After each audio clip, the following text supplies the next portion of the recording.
Good evening, everyone. Everyone out there on Zoom and everyone here in the book club rooms, if you make your way to your seats and get comfortable, we're going to be getting started in just a moment or so. It's not coming through. Hello. Hello. It's been 3 years. I'm John Wendell. I remember. You can hear it over there. I could not hear it. So that's exactly why I came up to tell you. You're talking into the microphone and nothing is happening out. Well, I'll check it out. Thanks.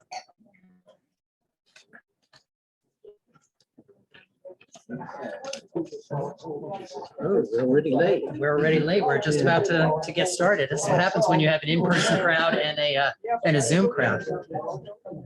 Can you hear me back there, Elizabeth? Is that a little better? Can you hear me? Great. Yes. Okay, it's probably because I'm being loud.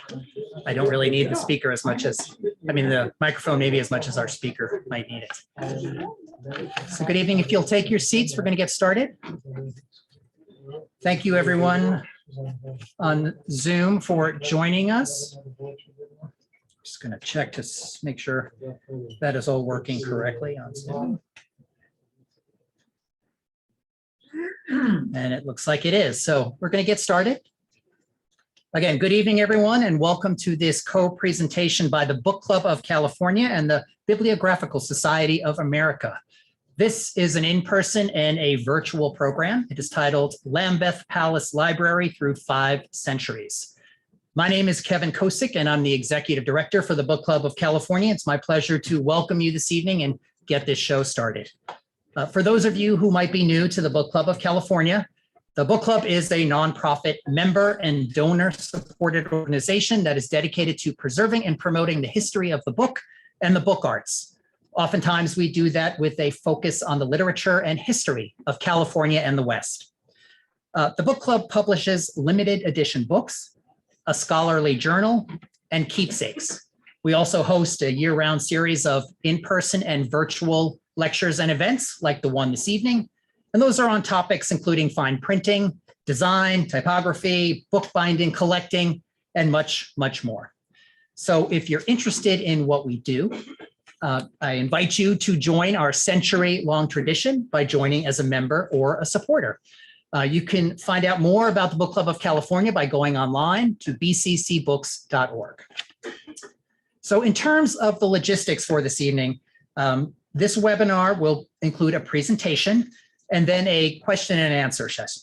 If you have questions or comments for our presenter or about the presentation itself, you can use the chat or the Q&A function in Zoom. We should have time at the top of the hour to take questions, and we'll take those from those people here in the room and from our virtual audience on Zoom.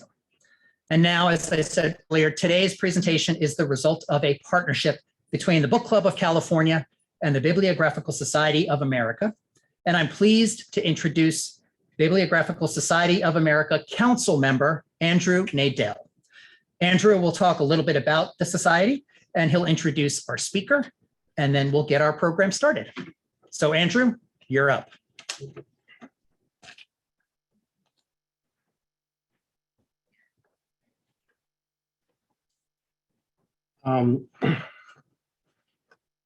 As a member of the Council of the Bibliographical Society of America, it is my personal great pleasure to introduce our speaker tonight, Giles Mandelbrote, the librarian of the Lambeth Palace Library.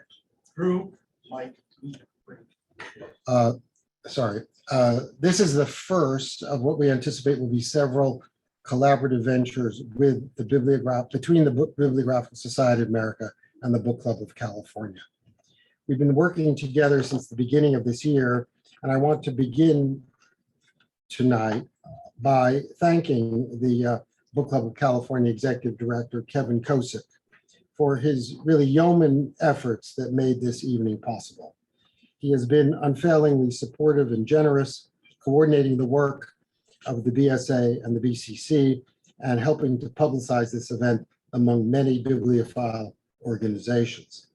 We've also received help from the Grolier Club, the Handbook Binders of California, the Bay Area History of Medicine Society, and the Book of Washington, the state of Washington, and other groups. We have about 45 participants here in person, and we have over 200 people joining us on Zoom. The Bibliographical Society of America was founded in 1904 and is the oldest learned society in North America devoted to the study of the book as a physical object. We publish the peer-reviewed journal, Papers of the Bibliographical Society, which is sent to members in print and available online. We support lectures like this one and bibliographical research through many fellowships and scholarships. We have a website, naturally called bibsocammer.org, with information about all our activities and which are available to everyone. The annual BSA meeting is held in New York in January during Bibliography Week, which is when many bibliographical organizations meet, and is now hybrid, in person, and virtual. BSA dues begin at $80. We welcome all book club members and others to join this international community of collectors, academics, librarians, and booksellers. Our speaker tonight embodies all of the virtues of scholar bibliophiles, bibliographers, and indeed bibliomaniacs. Giles Mandelbrote is the librarian and archivist of the Lambeth Palace Library, founded in 1610, and one of the great repositories of early English illuminated and text manuscripts and printed books. While it is the official library of the Archbishops of Canterbury and the Church of England, the library has treasures covering the whole history of Britain and Europe, dating from the 9th century. Before Giles joined Lambeth Palace in 2010, he was for 15 years the curator of English books from 1501 to 1800 at the British Library.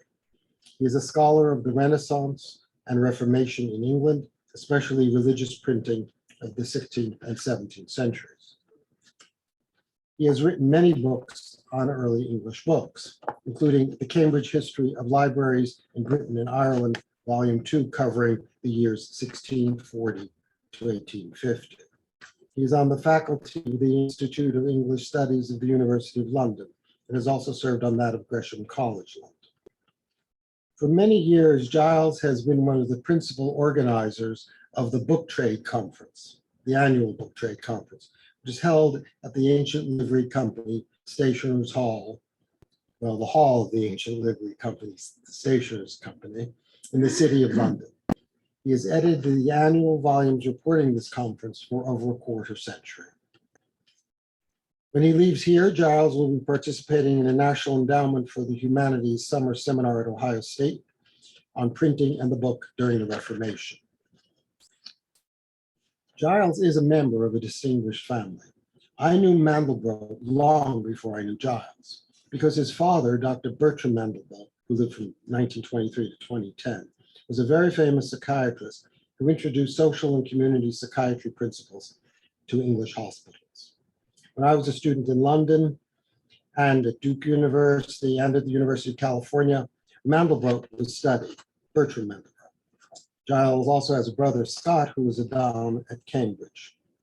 Permit me one last observation on my friend Giles. He is a true bibliophile. If you wish to find him in London, you can go to any book fair in that city, even the least of them. And there are at least 3 different levels of book fairs in London. He is always there. In June, I went to the Bloomsbury Book Fair, and of course I saw Giles. I bought for a few pounds a very nice 18th century scholarly book for my collection on professions, which was an assessment of a 17th century satirical poem about lawyers. And who was standing next to me at the same bookseller's stall? Giles Mandelbrote. It is an honor to have him here this evening for this first Bibliographical Society lecture at the Book Club of California. Giles.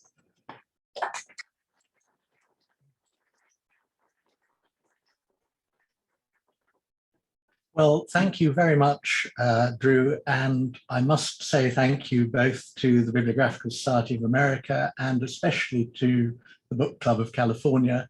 It's a great pleasure to be here. And thank you to those who've come here this evening. And thank you also to those who are, at the moment anyway, listening online. But if you get bored, please, I won't take it personally if you switch off.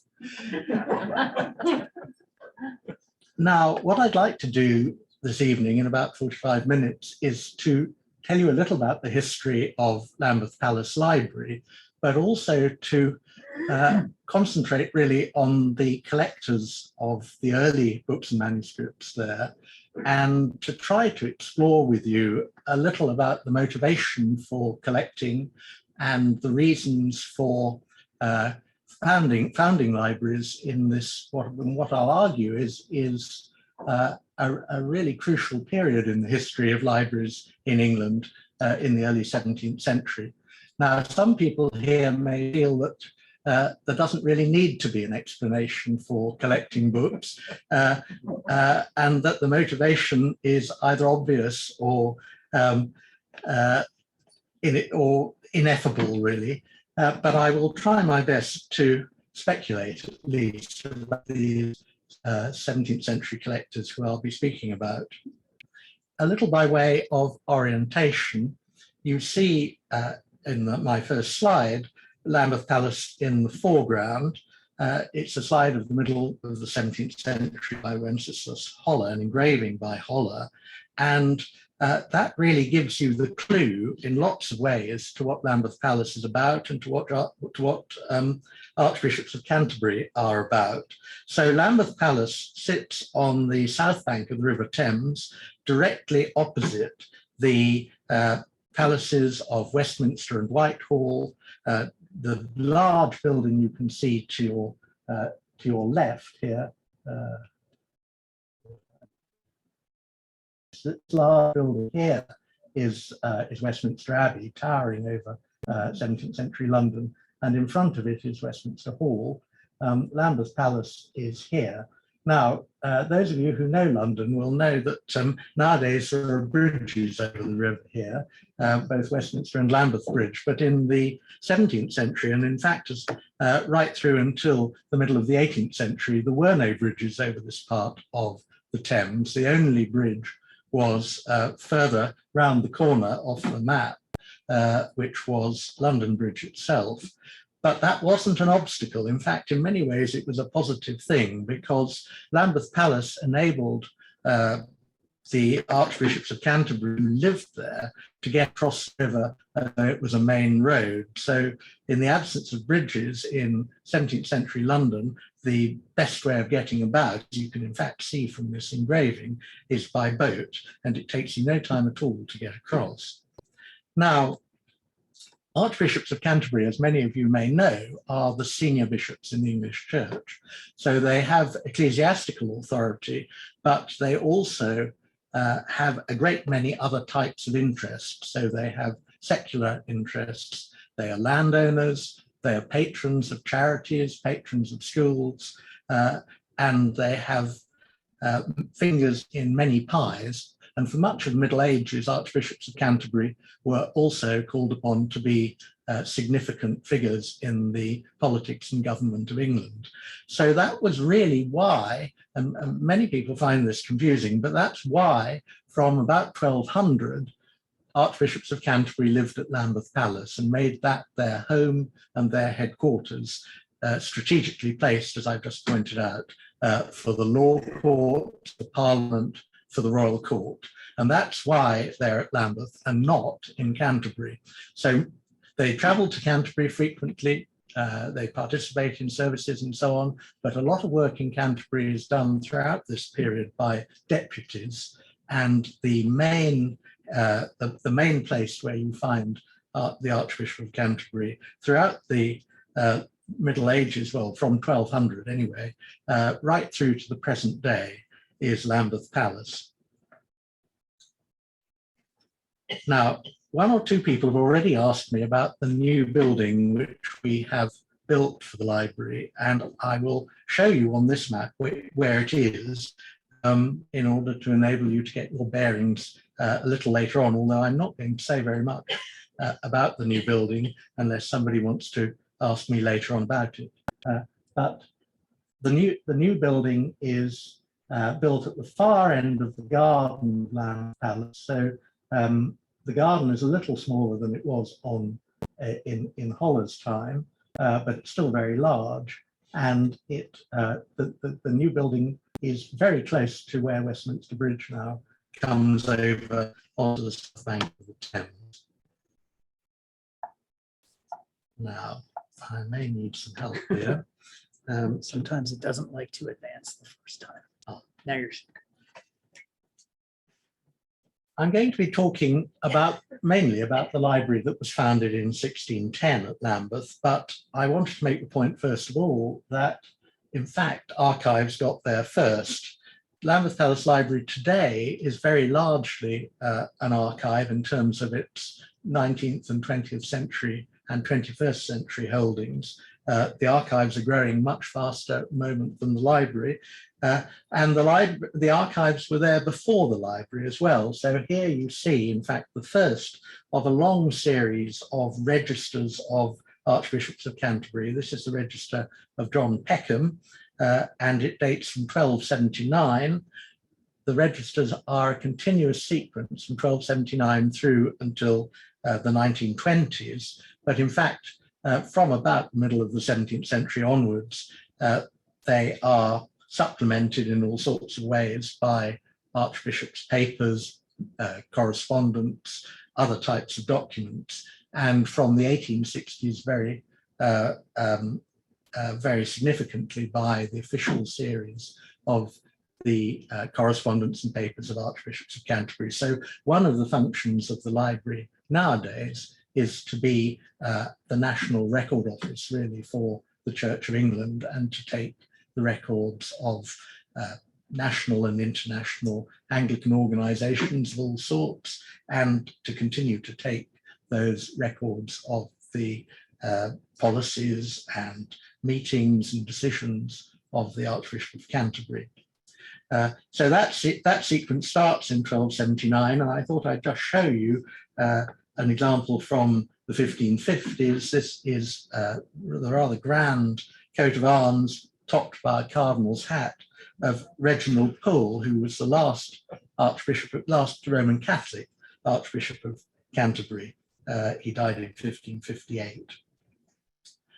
So the archives were there, but what you may well ask was happening about the books and manuscripts that Archbishops of Canterbury and their staff might have at Lambeth. So these are educated people, these are clergy. In the Middle Ages, educated people mostly are clergy, and there were always books and manuscripts at Lambeth, but they were personal property. There wasn't any kind, in the Middle Ages, any kind of official library. So for example, even when you get to printed books, and this is a rather lovely 1471 edition printed by Nicholas Jensen of Quintilian's work on rhetoric. This belonged to an Archbishop of Canterbury who liked puns. So below his coat of arms, you see a punning, what's called a rebus. It's a pun on his name. His name was John Morton, and here you see a ton, that's to say a barrel, with the word more written on it. So if you didn't know what his surname was, you know now. Books like this were at Lambeth during the time of the archbishops, but when the archbishop died, generally died, occasionally was pushed out or had to go somewhere else, but generally archbishops carried on until they died.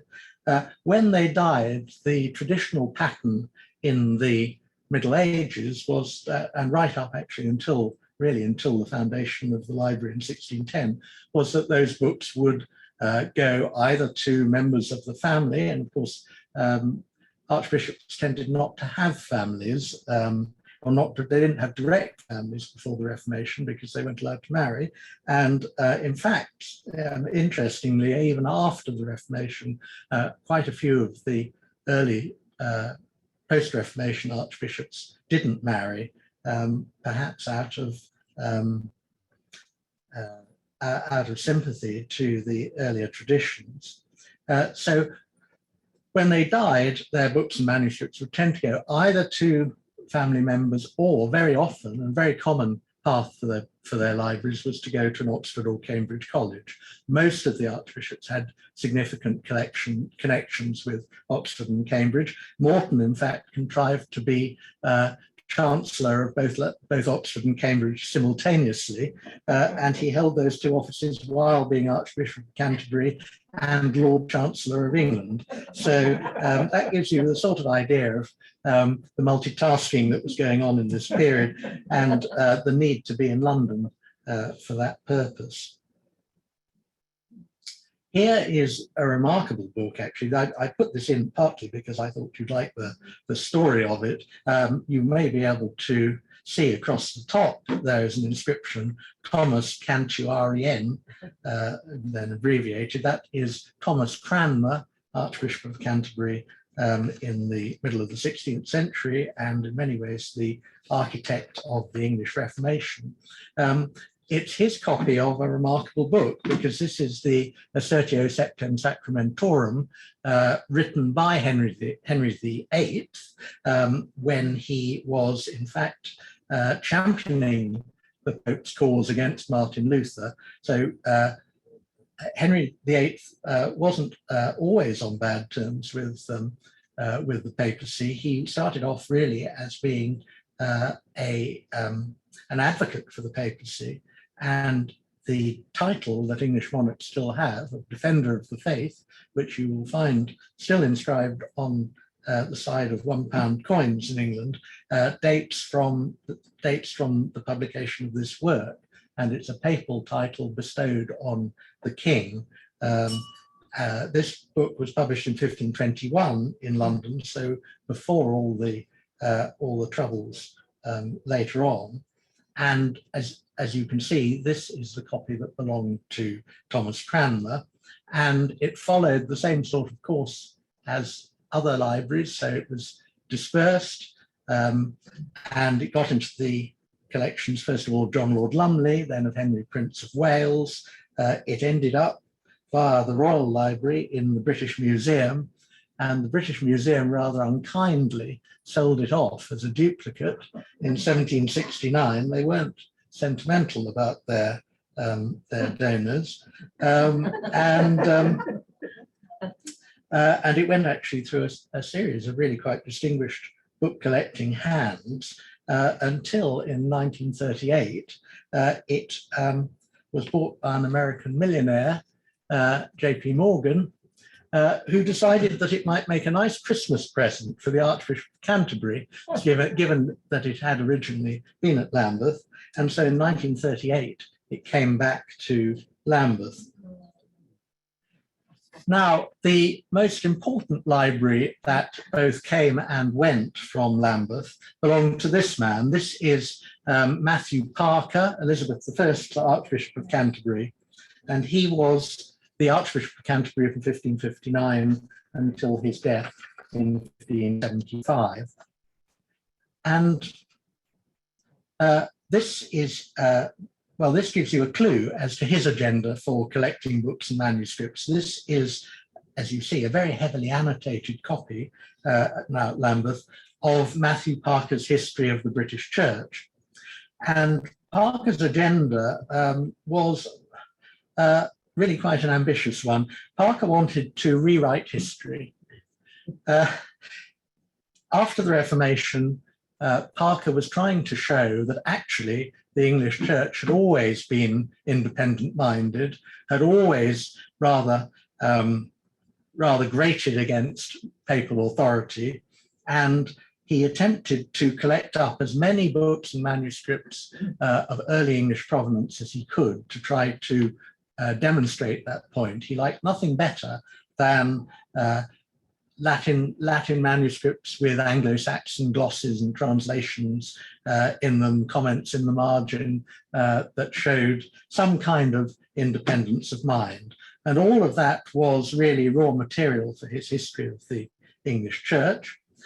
He was helped, of course, by the fact that the Reformation had released onto the market a huge number of manuscripts from the dissolved monastic libraries. So it was, if you were a collector of medieval manuscripts, it was really an extraordinary opportunity to make the most of the chaos that had resulted from the English Reformation.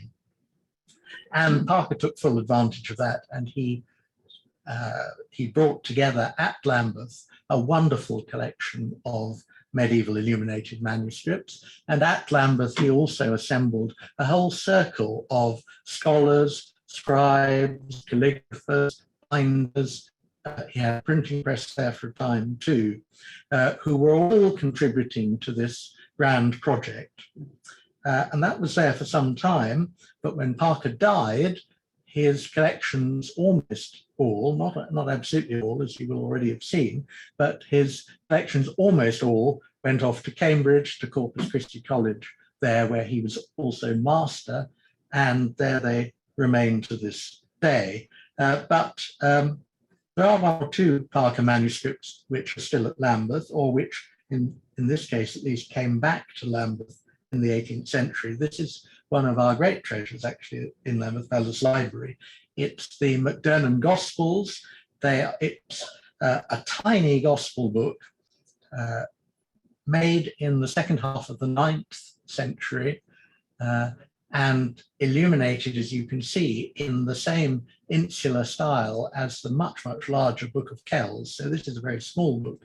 Book of Kells is a very big book, but they share this intertwined foliage and this abstract decoration. Here you can see the opening of Matthew's Gospel.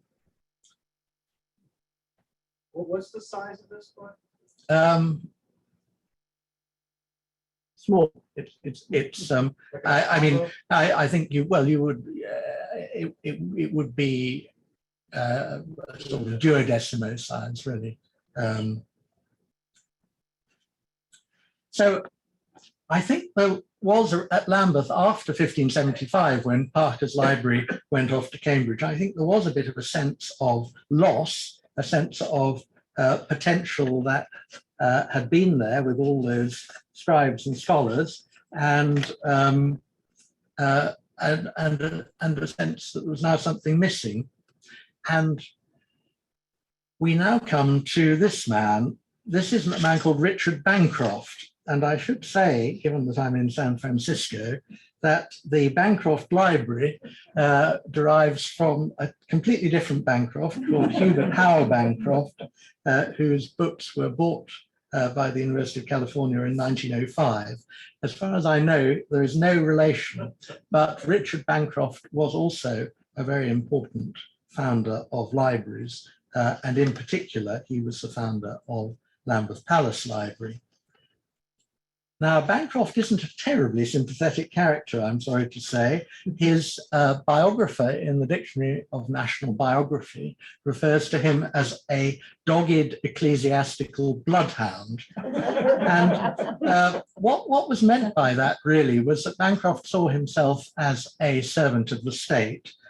He saw exactly the connection between church and state. He saw that they were interconnected and interdependent, and that if you threatened one in the early 17th century, you threatened the stability of the other. And it's important, I think, to realize and to remember that with hindsight, we may feel that the English Reformation was firmly established under Queen Elizabeth I after the turmoil of the middle years of the 16th century, when the Protestant worship was established, then Catholic worship was brought back, and then finally one perhaps feels one floats out onto the calmer waters of Elizabeth's reign and into the 17th century. Well, it wasn't like that, and it certainly didn't seem like that to people at the time in the early 17th century. There were plenty of people around who thought that all it would take would be a change in succession or a change of sympathies of the monarch to bring back the Catholic Church. On the continent, the Counter-Reformation was producing a huge volume of publishing. New libraries were being founded, like the Bibliotheca Ambrosiana in Milan, which was founded in 1607. And the Roman Catholic Church was really gearing up to argue its case against Protestantism across Europe. And at the same time, in England, there was another problem for Archbishops of Canterbury, because there was a whole group of people in England who thought that the Church of England, as it had been constituted, really hadn't gone quite far enough as a Protestant church. It wasn't Calvinist in all sorts of ways. It didn't have a properly democratic or quasi-democratic system of church government with elders and so on. It still had bishops. It still had or was in danger of having all sorts of aspects of ceremonial, which more extreme Puritans, more scrupulous Puritans and Protestants thought was idolatrous and far too Catholic. So the Church of England was really under pressure from two sides at once, from the Catholic Counter-Reformation and from those Protestants who in a few more years would go on to go into exile in the Netherlands and then to come across the Atlantic to New England. And there was a kind of pincer movement going on, and it didn't feel calm at all. It felt very precarious indeed. And that's why this period in the early 17th century is a period of extraordinary expansion in terms of libraries. Most famously, the Bodleian Library in Oxford, which was refounded in the 1590s by Thomas Bodley, who brought in money to repair the damage that the Reformation had done to the University Library in Oxford and set it up as a major scholarly library. But there were other libraries too that were founded for similar purposes. And that was, to a large extent, I think, Bancroft's reasons for wanting to do something at Lambeth. So when Bancroft died in 1610, he left his own books and manuscripts as a resource for his successors to use in perpetuity. He says that all my said books may remain to my successors. That is my chiefest desire. And when it came to that will, his will being interpreted by his successor, who was a man called George Abbott, it was, I suppose, codified in terms of a library which would be a monument of fame for both the church and for the king. So the king was invoked, Francis Bacon was invoked, and the two were seen as powerful protectors for the library, which had just been left to future Archbishops of Canterbury. And George Abbott, in the years immediately following 1610, did a great deal to make Bancroft's vision come to pass. But I think it's important to understand that what he's founding is something which is rather different from the Bodleian Library. He's not founding a library for use by, or explicitly for use by scholars. He's founding something which will be a resource for his own successors in office. And that's his main priority. At this time, the metaphor which is generally used for libraries is a military one. Very interestingly, the library as arsenal. And what Bancroft thought he was doing was leaving to his successors the ammunition that they would be able to use in their preaching, in their writing and publishing, in their war of words, mostly words, with both the Counter-Reformation and those Puritans who I mentioned earlier. Well, Bancroft left a library when he died of about 5,600 printed books and just short of 500 manuscripts. Now, some of those books actually had belonged to his immediate predecessor, John Whitgift, and here you see a book with Whitgift's arm stamped on it. About half the printed book library that Bancroft had at Lambeth was a sort of inheritance from Whitgift. And Whitgift really marks a sort of turning point in terms of the history of the libraries that I was describing, because his manuscripts followed the traditional course off to Trinity College, Cambridge, which was his old college, but the printed books, many of them, stayed with Bancroft, and probably Bancroft engineered this, and therefore stayed in the institution that Bancroft went on to found. And this is an example of the coat of arms of George Abbott, who I've just mentioned, who was the person who oversaw Bancroft's will and really made the library put down roots. He left about 2,600 of his own books and about 40 manuscripts to the library. So already you see the library gathering pace as the 17th century progresses.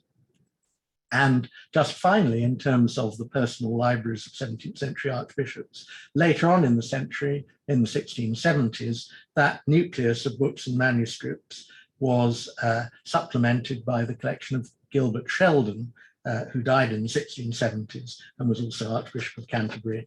And he left about 800 printed books and about 100 manuscripts. So what sort of books and manuscripts were being left? What did that library, that early library, consist of?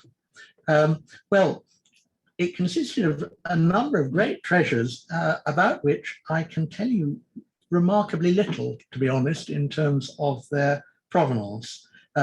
We know that Archbishops of Canterbury had access to really the best sources, the best networks of agents who would scour the country looking for medieval manuscripts. And as I've said already, there was a whole political agenda to this, but I think there was also a wish to preserve something of the monastic past and of the culture of illumination that those monastic libraries represented. So this is the Lambeth Bible. It's a giant Romanesque Bible. And for the person who was asking earlier about the size of the MacDonald Gospels, this Bible is really rather heavy for one person to lift. It's a very big Bible indeed. And the latest theory about it is that it was probably a royal commission. It was probably intended for King Stephen's mausoleum at Faversham Abbey in Kent.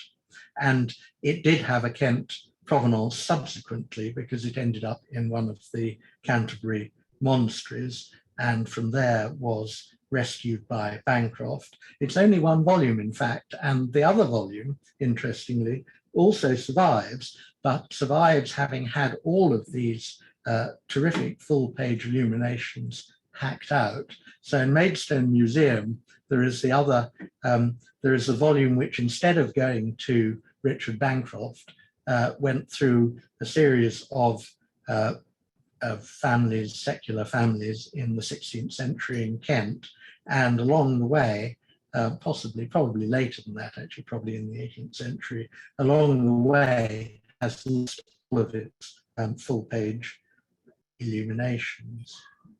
This is from the 13th century? No, it's 12th century. It's middle of the 12th century, 1150s. But this is from the 13th century. This is the Lambeth Apocalypse from the 1260s, made for Elizabeth, Countess of Winchester. Very interesting to have a manuscript like this made for a female patron. And it belongs to a whole genre of apocalypse manuscripts. People were understandably worried about things like the Black Death, things like the Mongol hordes, and so there was a vogue in the 13th and 14th centuries for manuscripts that depicted the end of the world according to the Book of Revelation. This too, like the Lambeth Bible, almost certainly came in through either Bancroft or George Abbott, but we don't really have any early records of the library to show clearly when and where it arrived in the library, but it was there early on. And likewise, and in some ways perhaps even more tantalizing, is this, which is it's the Gutenberg Bible, the Bible printed by Johannes Gutenberg in Mainz in about 1455. It's a copy, one of relatively few copies printed on parchment or vellum. And the really important and striking thing about this beautiful book, apart from it being a copy of the earliest significant printed book in the West, is the decoration, because the decoration is English decoration and it's 15th century decoration. So this means that it was in England within a few years of its printing, probably ordered by a wealthy patron who wanted to have probably his favorite illuminator work on it. So it's very much a deluxe object, and it is by several centuries the earliest surviving copy of the Gutenberg Bible, which can be shown to have been in England. This one was in England in the 15th century. I think the next one, which is in Manchester at Chetham's Library, arrived there in the 17th century. It has a very good claim to being the earliest copy in England of the first printed book. But we don't know who it was made for. The binding doesn't survive. At Lambeth, it was catalogued as though it was a manuscript, which I'm sure the original printers of it would have been, I'm sure they would have been very pleased to have deceived the 19th century cataloguers at Lambeth, because of course the earliest printed books were made to look like manuscripts, because that's what books looked like. And is it complete? Is it a great complete copy? It's just the New Testament. So, it's complete as the New Testament, and I think I've asked various people whether they think the New Testament was available separately, and there seemed to be a range of opinion on that. So it's part of the Bible, but it actually has part of the Old Testament and then the New Testament. And finally, in terms of these various mysteries that I'm showing you, this is a London Book of Hours printed in the 1420s. It's not a particularly distinguished Book of Hours. A lot of these being produced then, but it's of interest because of who owned it. It has been customized by King Richard III with prayers to be said on his birthday, and I think we know that it would have been in his tent at the Battle of Bosworth Field when Henry VII defeated him, because it subsequently passed into the hands of the Stanley family, the Earls of Derby, the Stanleys who famously changed sides, or in fact, well, they waited outside the battle until they saw who was winning, and then they joined that side. And as a reward for that, they were given the spoils of the battlefield. And this book passed through the Stanley family and ended up in the possession of Lady Margaret Beaufort, who was the mother of King Henry VII. So where it has a subsequent provenance from the Royal Library, I'm not quite sure. But again, it arrived early on with Bancroft and Abbott. So I'm sorry to be so ignorant, but it's not in English. No, it's in Latin. So it's pre-Reformation. It's a Latin devotional book with prayers for use by private individuals in their in devotions. I've shown you some high spots, and it may well be that there is an aspect to those where at least part of the motivation is one of preserving a beautiful and valuable book. But of course, that's not true of the kind of library that I've been describing, that's supposed to be a resource for Archbishops of Canterbury to fight the good fight. And many other books are theological books from the late 16th and 17th centuries, many of them printed in the great centers of the Counter-Reformation printing, such as Antwerp or Paris or Lyon or Rome. Richard Bancroft had a terrific selection of Counter-Reformation Catholic scholarship, great editions of the Church Fathers, for example, and he was acquiring those on the principle of know your enemy. So if you're going to be able to refute Catholic scholars, if you're going to pull the rug out from under their feet, you need to have examples of the latest Catholic scholarship, and you need to have mastered that as a starting point before you go on to make your own case. But there's also a lot of controversial writing in English in Bancroft's library. And this is a remarkable book. It's a book by a Puritan called John Penry, called A Brief Discovery of the Untruths and Slanders in a Sermon Preached by Dr. Bancroft. And so keen is he to reveal Bancroft's untruths and slanders that he actually reproduces, as you can see, reproduces some of Bancroft's sermon in his own attack on it. So you can see there's a paragraph saying Dr. Bancroft says this, and then the answer comes afterwards. And this is Bancroft's copy. He himself was preparing a counterblast to this particular attack. And so you can see his, on the left-hand side, at the bottom paragraph, his indignant comments, my meaning was, etc., etc. So you've completely misunderstood what I was trying to say, and you're twisting my words, is his furious response. Well, Archbishops of Canterbury needed to know about theology, but they needed to know about a lot of other things. And this is an example of the kind of thing that Archbishops of Canterbury needed to know about. Witches and witch trials were, of course, still going on in England in the 16th and 17th centuries. People had a whole range of views on the likelihood of witches really being witches. James I was very interested in the subject and wrote about it, published a book about it, and he was more credulous, I think, more believing in the likelihood of witchcraft than Bancroft was himself. But if you were Archbishop of Canterbury, you needed to know about these things. And so there are a lot of books in the library that fall into that sort of category of books I need to know about.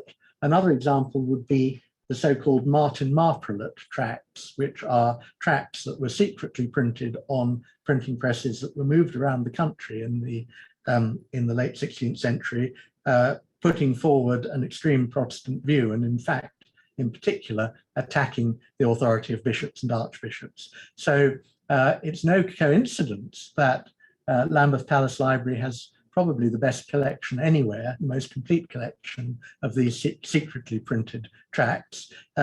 Bancroft was amassing evidence for the prosecution in his library. Well, Bancroft's idea about the library being a resource for the future perhaps takes its most extreme form in terms of what he did in relation to the Royal Library. As Archbishop of Canterbury, he had access to the Royal Library, which was scattered across palaces on the other side of the river in Whitehall and Westminster, and he would go backwards and forwards. And when he saw a book that he thought was important and interesting and would fit in nicely at Lambeth, he borrowed it. Well, when Bancroft died in 1610, the Royal Librarian, who's a man called Patrick Young, wrote a rather pained letter saying that he understood that Bancroft had taken charge of about 500 books from the Royal Library, and there was no sign at all of them coming back. Well, I'm pleased to say they never did go back. And one of the effects of that is that if you're looking, for example, for books owned by King Henry VIII, the best place to look now is the British Library. The British Library, which is the successor to the British Museum, which in 1757 was given the Old Royal Library by King George II. But it was only given the books that were still in the Old Royal Library in 1757. And several, as we've heard, several hundred books were already at Lambeth. And the second best place to find books from Henry VIII's library is in fact at Lambeth Palace Library. And this is one of them. This is a work written by Catherine of Aragon's chaplain, a man called Thomas Abel, published in 1532. And it's a work which is setting out the case for Catherine of Aragon, really, in the great controversy over the divorce of Catherine of Aragon and Henry VIII. So the work sets out all the reasons why Catherine of Aragon is legitimately married to Henry VIII. And this is Henry VIII's copy, in which he goes through looking for every loophole he can find in that argument. And the Latin inscription in Henry's hand on the front essentially says this book is a lot of rubbish. And inside, when it gets to the passage that's talking about whether you can be married to somebody who you're related to by blood, whether you can be married to somebody who you're related to by marriage, Henry starts to take issue with the text. And the reason for that, of course, as many of you may remember, is that Catherine of Aragon was married to Henry VIII's elder brother, who died, and he then married his brother's widow. And when it suited him later on, he decided that in fact he shouldn't have been allowed to do that. And that was his case before the for an annulment of the marriage. And here's just one. Oh, I should have said, yes, this one of the complaints about Bancroft's borrowing was that not only had he borrowed these books, but that he'd had them rebound with his, and in some cases had his initials stamped in gilt on the covers. And I'm pleased to say that this is one example which does indeed have RB stamped on the covers of a book which is indisputably a book that belonged to Henry VIII. And this is a beautiful little Venetian Atlas, probably also intended for presentation to Henry VIII, and possibly later used, it has been suggested, in the education of the boy king, Edward VI.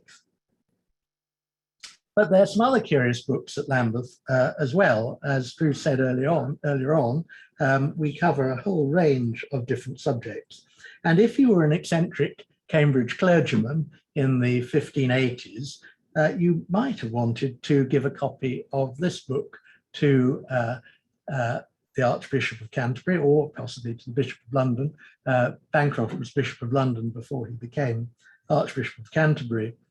This is a book about swimming by a Cambridge Don, and I put it in really because I particularly like the way the woodcuts have been organized. So you get, it shows in a whole series of images different ways of swimming across a river. So if you ever want to know how to swim across the river and keeping your clothes dry, or keeping a chicken on your head while you're doing it, this is a book that will show you how to do it.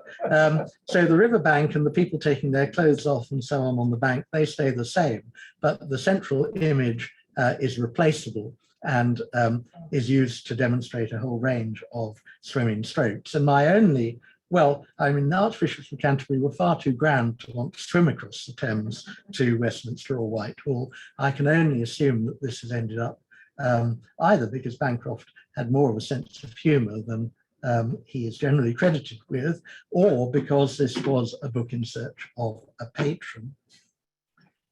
And finally, and particularly interestingly on Bancroft's books, there's a little volume at Lambeth which is remarkable because it has on it the signatures of its publishers. As you can see here, this is a book actually about a rebellion in Ireland, published in 1600 printed by WW4 Thomas Hayes.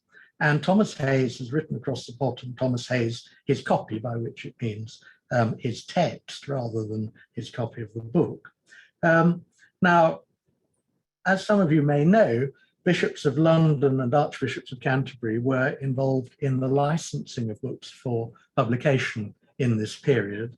And this little volume, I think, which is the only one I've found at Lambeth like it, and really the only one I know anywhere like it, it bound up together in this volume are 6 little pamphlets, each printed in 1600, each of which, no, 4 of which are signed by the different booksellers.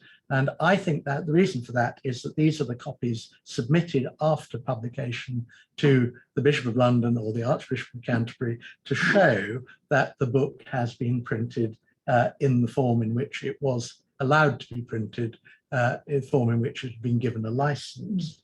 Now, the reason you might particularly want to do that around 1600 is that this is precisely the time when there is speculation about who's going to succeed Elizabeth I. There are people being thrown into the Tower for publishing books that in some way, in any way suggest the precariousness of the succession, or suggest that there may perhaps be options in relation to succession. So it's a time of heightened tension and sensitivity, and that is why I think these booksellers are being required or being expected to show up with their books as printed. And the reason really I've been showing you this is that also in this volume is a Shakespeare quarto, second part of Henry IV, printed, as you see, for Andrew Wise and William Astley in 1600. And here is the signature of Andrew Wise. So this is rather remarkable Shakespeare association. I think in the Folger Library there is in fact a presentation copy from the printer Jaggard of the first folio, but to have a first edition of one of Shakespeare's works signed by the person who saw it into print is, I think, very remarkable. And I should say that this is one of a number of books that was stolen from Lambeth in the 1970s and which we got back about 10 years ago, just after I arrived at Lambeth, actually, to my complete amazement. And one of the really interesting things about this is that the books that were stolen had been stolen using a kind of desiderata list. And not all of them, not this one in fact, but many of them had been stolen because of their connections with the New World. There'd been an exhibition about the New World at Lambeth, into which all the Archbishop's books on exploration and discovery and travel had gone. And the thief used that as the basis for selecting the books which he thought would potentially get him the most money. And the effect of that, even over just a short period of about 20 or 30 years, was that we forgot, we found we had forgotten that whole aspect of the Archbishop's Library. So if you'd asked my predecessor 25 years ago or so, were archbishops, did archbishops own works of literature? Did they own books on travel and exploration? If you'd looked in the catalogue, you wouldn't have found any of them. So a very interesting reminder that libraries have their strata, and the ways in which libraries survive and pass down through generations, even after they have arrived in institutional libraries, can really change one's whole perspective on what was what the interests of the original collector were. A word now, and I'm running short of time, but I'll hurry up. A word now about use of the library. So, as I've said, the library was really for the archbishops, their staff, succeeding archbishops of Canterbury. It wasn't it wasn't like the Bodleian Library in the sense that it was widely available, but it was available to scholars, and this is a work by, in fact, a presentation copy to Archbishop Laud of a work by John Sheldon on natural law, and he used the library at Lambeth in the 1630s. And that was important because in the English Civil War, Parliament confiscated the library at Lambeth. Archbishops and bishops and the monarchs were abolished after the Civil War, and Parliament saw the library as being something that was of strategic importance, and so they confiscated it. They also saw it as something that was of financial value. And John Sheldon argued in 1644 in the House of Commons for the library to be kept together, and in fact for it to be given to Cambridge University. And I'll just skip over that. This is the packing list for sending the library off to Cambridge in 1647. There were about 9,000 books by then. And if I tell you that Cambridge University Library at that stage had about 1,000 books and hadn't really recovered from the Reformation, you can see that they were very pleased to get the Archbishop's Library and that it dwarfed the existing academic library in Cambridge. Archbishops of Canterbury petitioned for its return in 1664 after the Restoration, and back it came. And a little while after that, this remarkable work arrived in the library. It's a copy of the works of Charles I, as you can see. But the reason that somebody has been scratching things out on the title page is that it was censored by the Portuguese Inquisition. So this book was on a ship which was captured by the Portuguese. The book was taken to Lisbon. It was censored by the Inquisition. It then got into the hands of an English clergyman called Zachary Craddock, who brought it back to London and gave it back to the Archbishops of Canterbury as a kind of curiosity. And it was as a curiosity that Samuel Pepys wanted to see it in 1700. So if you wanted to see things at Lambeth, if you were John Sheldon, if you were Samuel Pepys, you could get in. But it wasn't a library that had regular opening hours and rules for readers and so on. You might be interested to know that Pepys's copy of this same works of Charles I is now in the Pepys Library in Magdalen College, Cambridge, and Pepys has very carefully made notes in the margins of his copy exactly where the passages were that most offended the Portuguese Inquisition. So his fascination was with the bits that had been crossed out, because as a good Protestant, he thought that those were the bits that he really needed to know and take to heart.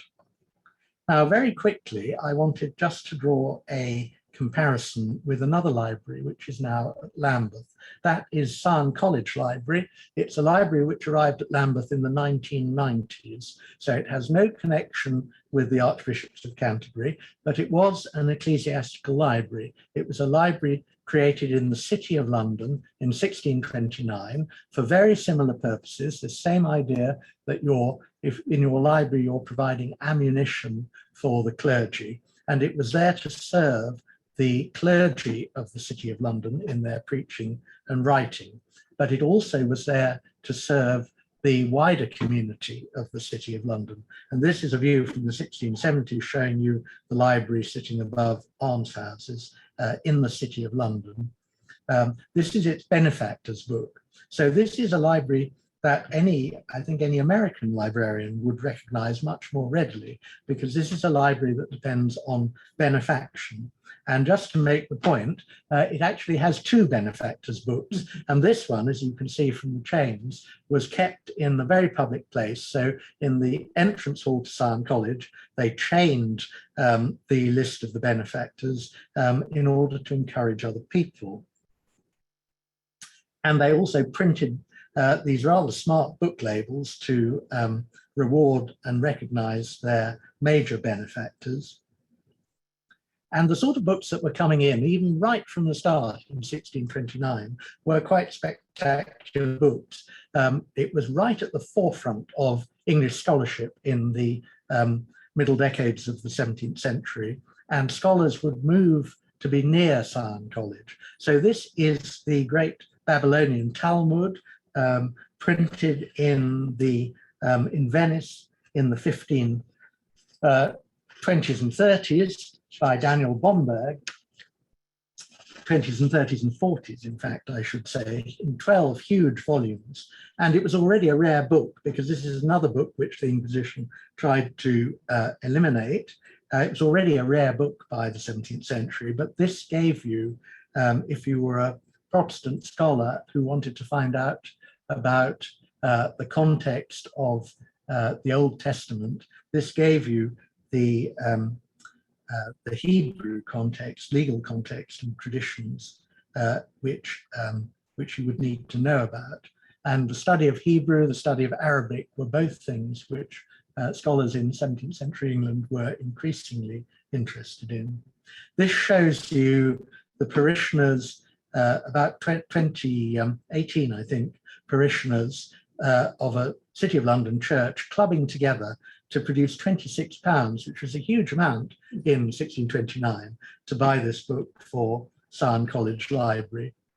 And Sion College Library does all the things really that Lambeth Palace Library doesn't do in the 17th century. It has a printed catalogue, so it's only the second library in England to have a printed catalogue. The Bodleian does it first in 1605 and then 1620 and 1674. Sion College produces a catalogue in 1650. And what that enables, I mean, it's a bit like putting your catalogue online today. It enables scholars in other countries who can read Latin, the language of educated Europe. It enables scholars to see what you've got, and also potential benefactors to see what you haven't got, which was also part of the idea, I'm sure. Sion College also has printed rules. So these are the rules for those who want to be admitted to study in the library. And you have to promise, well, the normal sorts of things. You have to be quiet, not disturb other people. You have to leave, very important. When the bell rings, you have to go home. And when you go home, don't tangle the chains of the books that you've been consulting.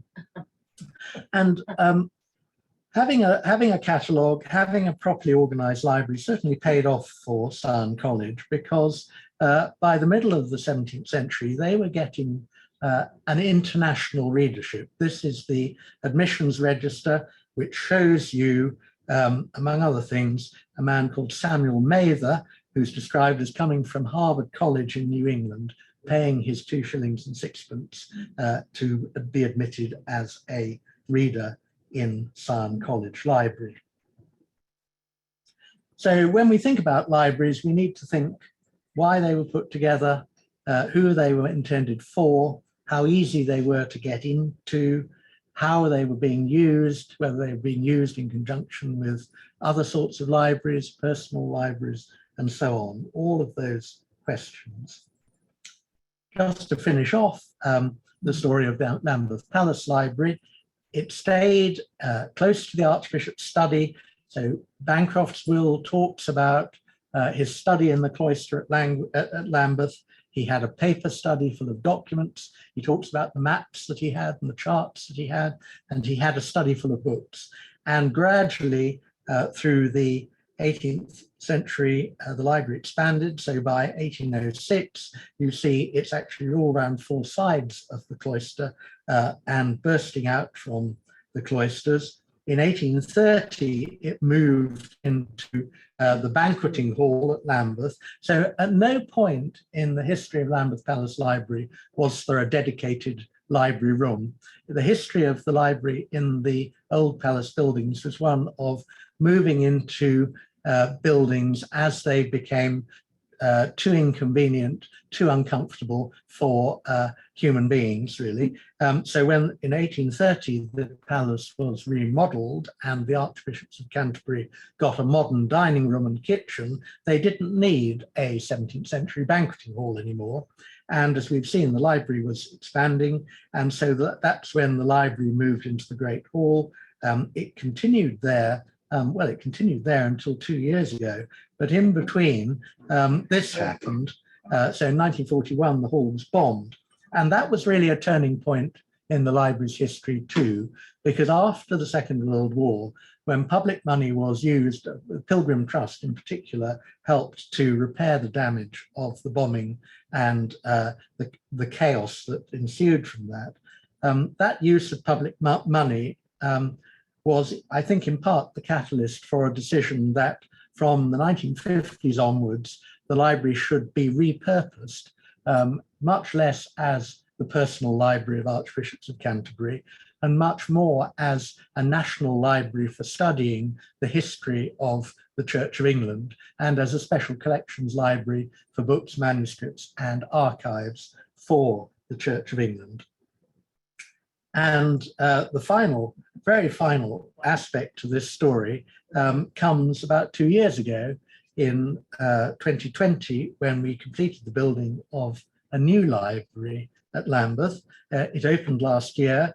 All the collections were moved from the historic buildings into a library which really will preserve them for the future in proper conditions where they are protected against fire and damp and heat and all the other enemies of books. So I suppose this is the final aspect of the story I've been trying to tell this evening, because again, one asks the question, who is this library for? And the answer now in this new building, which has its own public entrance and has exhibition space, is that it's for you. It's for public visitors as well as readers who come from all over the world to consult the rare books and manuscripts and archives. And I hope that all of you, if you do come to London, will take the opportunity to come and see an exhibition at Lambeth, or perhaps come and use the reading room. And on that note, I will ask if there are any questions, and there is one already. Yeah, yes, your question. The old building, when the books were moved out, what has been given a new purpose? So that there's a lot of work going on, as you might imagine, on the old building at the moment. The old building is being rewired. There's a lot of work to restore some of the historic spaces, and among other things, the weight of the books didn't do 15th century structures a great deal of good. So we were actually damaging the buildings a bit latterly, and it will continue to be the headquarters and home of the Archbishops of Canterbury. So they will continue to occupy it as they have done since around 1200. Thank you. If we have a question, we should just repeat the question for the Zoom audience. So we can make sure I'm sorry, You've that pretty much answered them okay. in a way that works, but just let's make sure we ask it again. Yes. In the 15th and 16th century, how did a printer determine the size of his printing? Can he have subscription beforehand? So the question is about print runs in Yes. early printing, and how printers determined them. And you're absolutely right. That's a crucial question. I mean, that's really the question that decides whether you make money on printing a book or not. But as you also suggested, some form of sponsorship or subscription is not uncommon, and very often printers will seek to reduce the risk, as they do today, by finding somebody who will help pay the capital cost. And so many of the books, including certainly, I'm sure, something like that book on swimming that I showed, would have had, I strongly suspect, a significant authorial subsidy, because for many people who were authors in this time, the important thing is not really so much getting a wide readership, but getting the right readership to win patronage. We have other questions here. Stephen. just real quick, would you say it was during Elizabethan period where people started to find the medieval material after the dissolution of the monasteries? Yeah, People like Robert Cotton started Yes. seeking this sort of thing, because it didn't seem like before that there was as much interest. well, I mean, remember that the Repeat the question.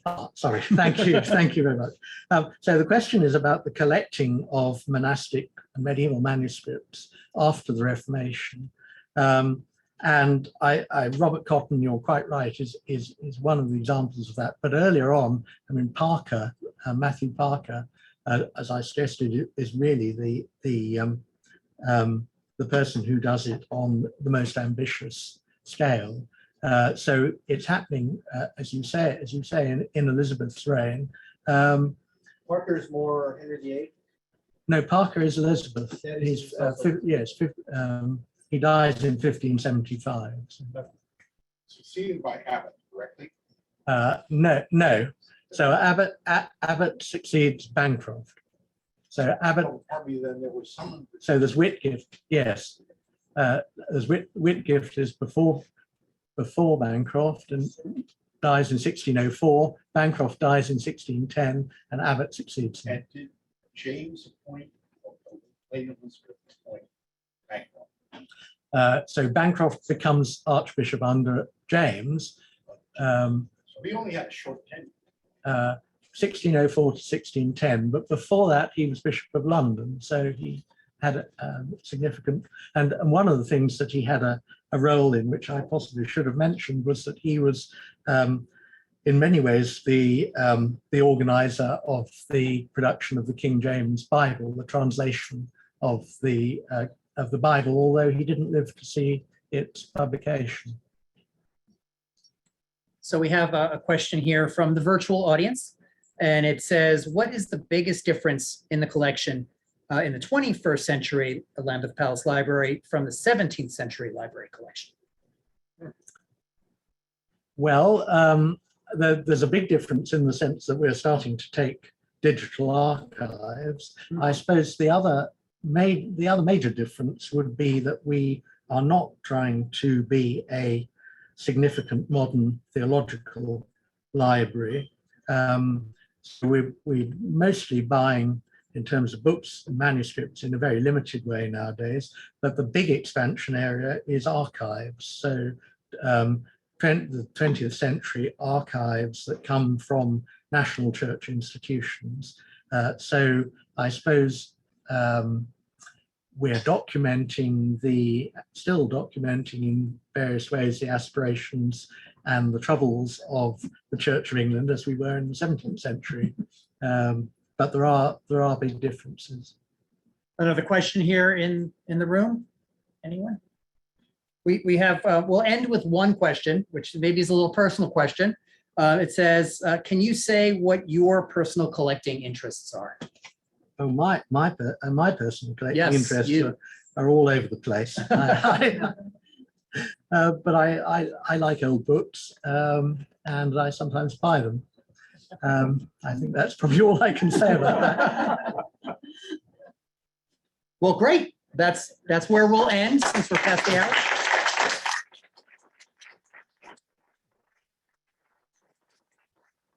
So on behalf of the Book Club of California and the Bibliographical Society of America, I want to thank our speaker and thank you all for attending in person and virtually online this evening. As a reminder, more information about the Book Club of California can be found at bccbooks.org, and more information about the Bibliographical Society of America can be found at bibsoccamer.org. And I'll send these out in the email for all the virtual participants, so you don't have to write that down. It'll come out in the email to you tomorrow. But thank you everyone again for joining us in person and on Zoom. Have a wonderful evening, and we look forward to seeing you again. Thank you.